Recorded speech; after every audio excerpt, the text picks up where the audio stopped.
Most people think the #1 rule for surviving a bear attack is playing dead or standing still and just hoping the bear loses interest. But what if I told you that won't always work?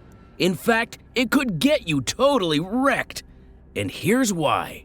There are 3 types of bears, and they don't all react the same way to humans. So what works well with grizzlies might get you wrecked by a polar bear. If you ever find yourself face to face with a bear, you need to know what to do and what to avoid. Luckily for you, we have compiled 4 simple steps to help you get out of a bear attack in one piece. So, what are your options when it comes to surviving a bear attack? Do this or get wrecked. Step 1. Know your bear. It's vital that you know where you are and what you are dealing with. Before you react, you need to know what kind of bear you are dealing with, like your life depends on it. Because it actually does. Bear 1. The grizzly. Imagine hiking through the deep forests of Yellowstone, the towering trees sending a gentle breeze that kisses your cheeks. The leaves rustle as the wind passes through. The air is crisp and fresh, the perfect getaway from bustling town life. Then, all of a sudden, your dreamlike state is interrupted by a bear right in front of you, standing on all 4s. This towering beast is around 1,000 pounds, give or take. It is absolutely stuffed with muscle, like it wakes up to protein shakes every morning and hits the gym before breakfast. Its back is hunched and shoulders broad. Its face has a distinctive sunken appearance. The brown and golden fur is a dead giveaway that you've just encountered the mighty grizzly bear. Don't let the big teddy bear vibes fool you. You have just encountered an apex predator, and you are now in its territory. Its rounded ears flick towards you, and it'll sniff the air repeatedly when staring at you. Sure enough, one wrong move and its massive curved claws will tear you apart. Bear 2. The black bear. If you're taking a hike in Great Smoky Mountain National Park, then you may just encounter this next type of bear. Just like its name suggests, this bear is covered in thick black glossy fur. However, the black bear can also have cinnamon, brown, or blonde fur. Oh, fantastic! Just what you need! A nice little dash of confusion to your bear identifying adventure. The black bear is not as big as grizzly bears, weighing between 200 to 600 pounds, which is roughly the same as stuffing anywhere from 2 to 6 adult St. Bernards into your backpack. Not that you would, but just for perspective. Its expressive eyes, straight face, and long snout give it a dog-like appearance. You might even mistake it for someone's oversized, overly fluffy pet, if it weren't for the fact that this pet could decide you're its next snack at any moment. Its back is straight and has no shoulder hump like the grizzly bear. Even though it's not as big and intimidating as the grizzly bear, it absolutely makes up for that by being an agile climber and fast runner. Think of it as the ninja of the bear world, quietly scaling trees and sprinting faster than your last pizza delivery. So make no mistake, the black bear is just as dangerous as the grizzly when it decides you are its next meal. Bear 3. The polar bear. Imagine yourself smack in the middle of a vast frozen wasteland. The air is so crisp, it practically sparkles with snow and salt, biting at your skin like a swarm of icy bees. Around you stretches a relentless sea of white, a stark, frosty wilderness that offers no hideouts, just endless miles of chill. Then, from the nothingness, a massive white figure begins to glide through the barren landscape. At first, it's just a blur, blending seamlessly with the snowy backdrop, like spotting a delicious marshmallow in a snowstorm. But wait, there it is, massive, majestic, and fluffier than your favorite winter comforter. If you find yourself in the wilds of Alaska, congratulations! You've just met a polar bear. This beast, tipping the scales between 800 to 1,500 pounds, stands out with its elongated face and streamlined body. It lacks the usual bear shoulder hump, trading it in for paws that could probably audition for snowshoes. As it locks eyes with you, its ears perk up, and it sniffs the frost-bitten air. It's not just figuring out if you're a friend or food, it's sizing you up and pondering whether you're worthy of being the main course or just a cheeky little amuse-bouche. In most cases, a bear will leave you be. But what if you're not so lucky and your furry encounter doesn't just amble off? This brings us to the next crucial step. Step 2, your reaction. Tailored to the type of bear you're dealing with, whether it's the territorial grizzly, the agile black bear, or the formidable polar bear, knowing how to respond can mean the difference between a good story and a really bad day. Alright, so you are face to face with a bear. You realize you are not on top of the food chain anymore, so your first instinct is to run. But perhaps that is the worst decision you can make in this situation because that bear is definitely faster than you. Check this. Usain Bolt's top speed is 27 miles per hour, while a grizzly can run at 35 miles per hour. So running really isn't an option here.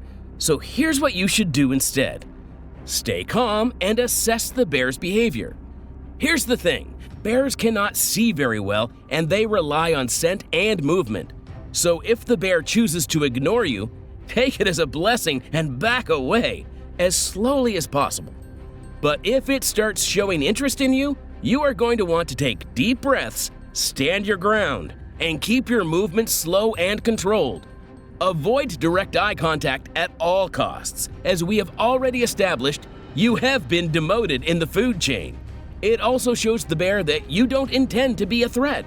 You could also talk to the bear in a calm voice to let it know that you are not prey. If this works and the bear is not charging towards you, slowly retreat back without turning your back to the bear.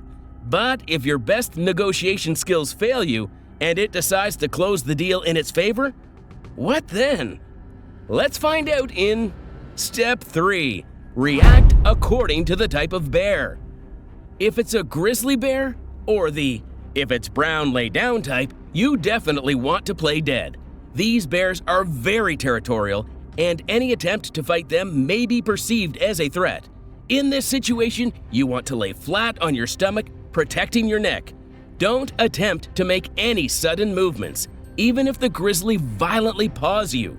The good news is that grizzlies don't consider humans part of the menu, so if you're not threatening its territory, it will let you be.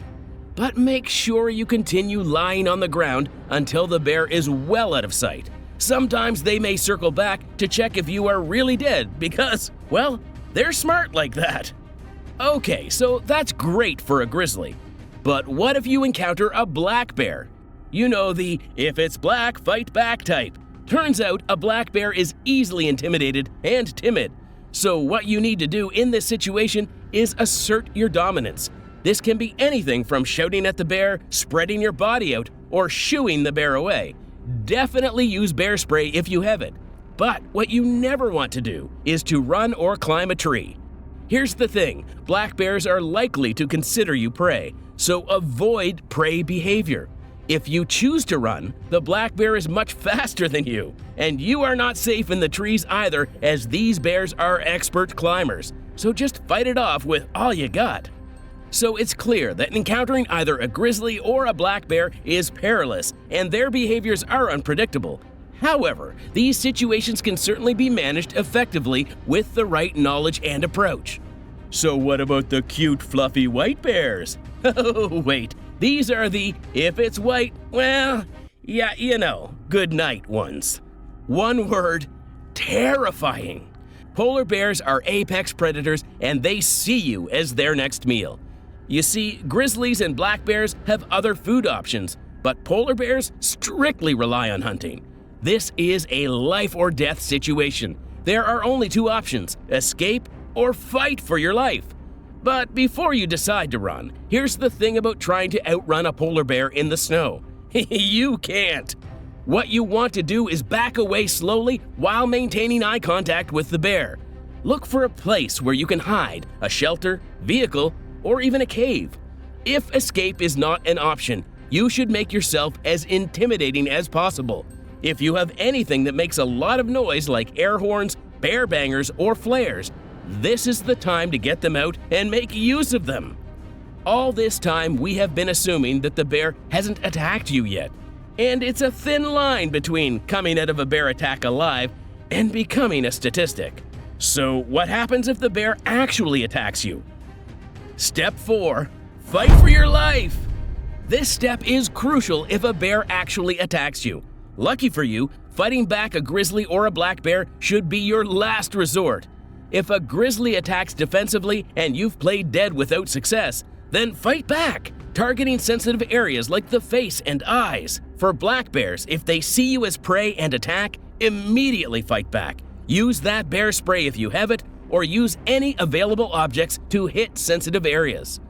For polar bears, the situation is dire if they charge. You must do whatever it takes to survive. Use bear spray if within range, or if no other options exist, find objects to use as weapons.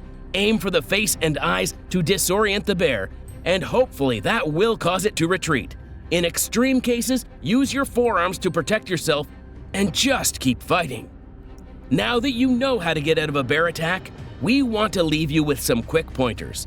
First, ensure you carry bear spray when venturing into bear territory. Bear spray is effective on all types of bears. Second, always travel in a group.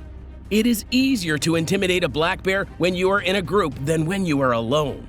The good news is that grizzly bears and black bears rarely attack humans. But it's another whole story when it comes to those cute, white, fluffy bears. That's why it's probably wise to just truly value your life. Avoid entering polar bear habitats whenever possible. So, did you get wrecked? Hopefully not, because if you're hearing this, you've survived to adventure another day. Remember, knowing what to do can mean the difference between a close call and a call for help. Stay safe out there and make sure to tune in for more life-saving tips in our next wild encounter.